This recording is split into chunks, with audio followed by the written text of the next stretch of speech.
Hello students, कैसे हैं आप सभी। हमें उम्मीद है आप सभी सुरक्षित होंगे।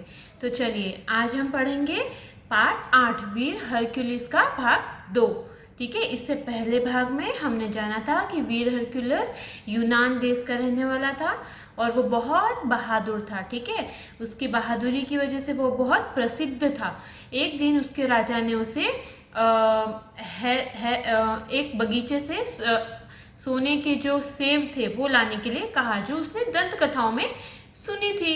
ठीक है, और उस बगीचे के बारे में किसी को कुछ भी नहीं पता था। ठीक है, हैस पैराडाइज करके वो बगीचा था, तो उसके बारे में लोगों ने भी नहीं पता था कि वो कहाँ पर है। और ऐसी दंत कथा थी कि वहां पर एक बहुत बड़ा अजगर है जो कभी नहीं सोता, और वहां पर जो भी मनुष्य जाता है वो उसे मार डालता है। ठीक है, तो आज हम फिर उसके बाद क्या होता है, जो हरक्यूलिस होता है वो आगे बढ़ता जाता है, तब उसे परियां मिलती है और परियां उन्हें क्या बताती हैं कि तुम समुद्र तट पर जाओ, वहां पे एक राक्षस है, वो तुम्हें यहाँ वह आगे का रास्ता बता सकता है। ठीक है, अब इससे आगे की कहानी हम देखेंगे कि हरक्यूलिस उससे आगे गया या नहीं, वो समुद्र तट तक पहुंचा या नहीं। तो चलिए हम लोग शुरू करते हैं आपका पार्ट 8 वीर हरक्यूलिस।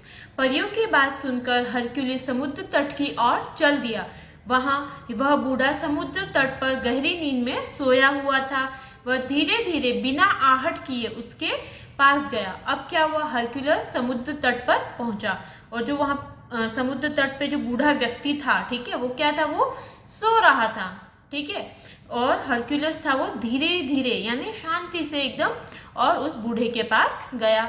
उसने उस बूढ़े के पास की बाएं पकड़कर उसे नींद से जगा दिया और उससे पूछा, बताइए जनाब, हैस पैराडाइस का मार्ग कौन सा है। ठीक है, अब क्या हुआ, हरक्यूलिस तो वैसे भी बहादुर था और जो वो बूढ़ा व्यक्ति सो रहा था, ठीक है, उसने उसकी बाएं, ठीक है, उसकी बाएं यानी उसके बाएं पकड़ के और उसे नींद से उठाया और पूछा कि आप मुझे बताइए कि हैस पैराडाइस जो बगीचा है वो कहाँ पर है।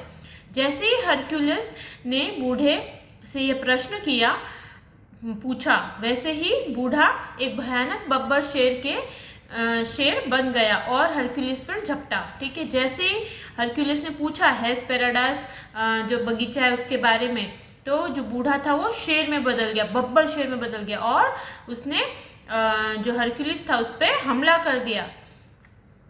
हरक्यूलिस इस हमले के लिए पहले से ही तैयार था।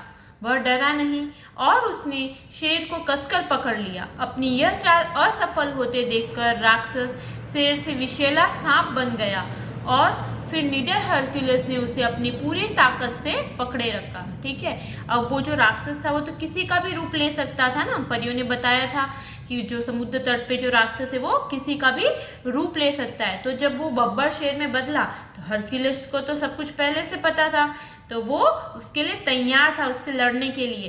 तो जैसे ही उस पर झपटा तो हरक्यूलिस ने उसे बहुत जोरों से पकड़ लिया। तो उसने क्या किया, अजगर का रूप ले लिया, एक बहुत विषैले सांप का रूप ले लिया। ठीक है, किसका रूप लिया, विषैले सांप का, विष से भरे हुए, विषैले यानी विष से भरे हुए, जहर से भरे हुए सांप का उसने रूप ले लिया। लेकिन जो हरक्यूलिस था वो भी बहुत बहादुर था, तो उसने बहुत जोरों से उसे पकड़कर, अपनी पूरी ताकत लगाकर उसे पकड़कर जकड़ लिया। इसके बाद उस समुद्र तट के बूढ़े ने नदी की अग्नि और अंत में बाघ की शक्ल धारण की, परंतु वीर हरक्यूलिस के हाथ की पकड़ से नहीं छूट पाया और हाथ की जो वीर हरक्यूलिस ने जो हाथ की पकड़ रखी थी, जिसे उसने पकड़ रखा था, वो बहुत मजबूती से पकड़ रखा था। अंत में उसने नम्रता पूर्वक पूछा, श्रीमान आप क्या जानना चाहते हैं। अब क्या हुआ, जो बूढ़ा जो तट पे जो बूढ़ा था उसने बहुत सारे रूप लिए, अग्नि का यानी आग का रूप लिया और अंत में उसने बाघ बन गया। लेकिन क्या हुआ, जो हरक्यूलिस था उसने बहुत जोरों से उसे जकड़ रखा था, तो वो अपने आप को छुड़वा नहीं पाया बूढ़ा। तो बूढ़ा बहुत ही शांति से आराम से उसने फिर से हरक्यूलिस से पूछा कि श्रीमान आप क्या जानना चाहते हो, कि तुम आप है वो क्या जानना चाहते, क्योंकि अब वो निकल तो पा नहीं रहा था उसकी पकड़ से, है ना। हरक्यूलिस ने इतनी जोर से इतनी ताकत लगाकर उसे पकड़ा था कि वो कोई भी रूप ले ले वो अपने आप को नहीं बचा पा रहा था। तो उसने क्या किया उसके बाद कि हरक्यूलस को सम्मान देते हुए, श्रीमान कहते हुए, और पूछा कि आप क्या जानना चाहते हो। हरक्यूलस ने प्रश्न को फिर से दोहराया। हरक्यूलस का जो प्रश्न था वो किसके बारे में जानना चाहता था? हेस्पेराडस जो बगीचा था उसके बारे में जानना चाहता था। तो उसने अपने प्रश्न को फिर से दोहराया, ठीक है। उसने कहा, आप सूर्य अस्त होने की दिशा में चलते जाइए, वहां आपको एटलस नाम का एक राक्षस दिखाई देगा जो आकाश को ऊपर उठाए है, ठीक है। हरक्यूलस ने क्या किया था? अपना प्रश्न दोहराया। तो वो जो बूढ़ा था उसने क्या कहा कि सूर्य अस्त यानी जिस दिशा में सूर्य अस्त होता है, सूरज डूबता है, अस्त होने यानी डूबना, तो जिस दिशा में सूरज डूबता है आप उस दिशा में चलते जाइए आगे, वहां पर आपको एक एटलस नाम का राक्षस मिलेगा, ठीक है। क्या नाम था उस राक्षस का? एटलस। तो एटलस नामक आपको राक्षस दिखाई देगा जिसने क्या उठा रखा होगा अपने हाथों से? आकाश को उसने अपने कंधों पे, हाथों पे उठा रखा होगा, तो वो आपको वहां पर मिलेगा। वही तुम्हें इस बाग का पता बता सकता है। बूढ़े राक्षस की बात सुनकर हरक्यूलिस सूर्य अस्त होने की दिशा में चल दिया। चलते चलते वह एक ऊंचे पर्वत के पास पहुंच गया। अब क्या हुआ? जब बूढ़े ने, समुद्र तट पे जो बूढ़ा था उसने हरक्यूलिस को बताया, तो हरक्यूलिस उसी दिशा में आगे बढ़ने लग गया। बूढ़े राक्षस की बात सुनकर हरक्यूलिस सूर्य अस्त यानी सूरज जिस दिशा में डूबता है उस दिशा की तरफ वो आगे बढ़ता गया, ठीक है। अब जब वो आगे बढ़ रहा था तो चलते चलते उसने ऊंचे ऊंचे पहाड़ पर वो पहुंच गया। ऊंचे ऊंचे जहां से पहाड़ शुरू हो रहे थे वो वहां तक पहुंच गया।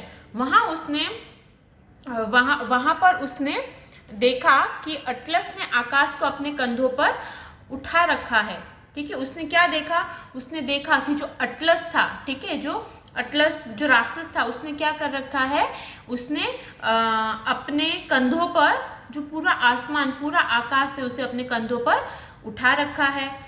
अटलस ने भयानक आवाज से पूछा, तुम कौन हो और क्यों आए हो?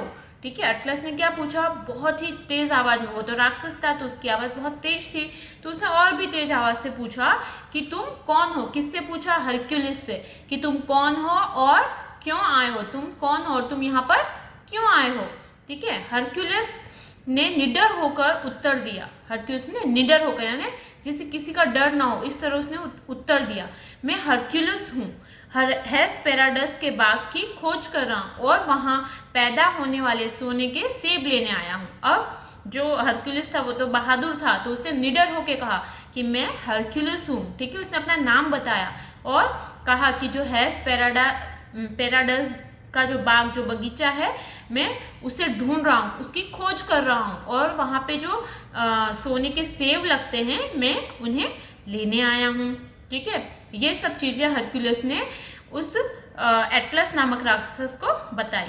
तो बच्चों, अभी तक हमने जो भी कहानी पढ़ी, ठीक है, इसके बाद की जो कहानी है वो हम हमारे इसके बाद वाले वीडियो में तीसरे भाग में हम पढ़ेंगे। तब तक के लिए आप लोग इस कहानी को फिर से याद कीजिए, पढ़िए और इसे अच्छे से याद कीजिए, ठीक है।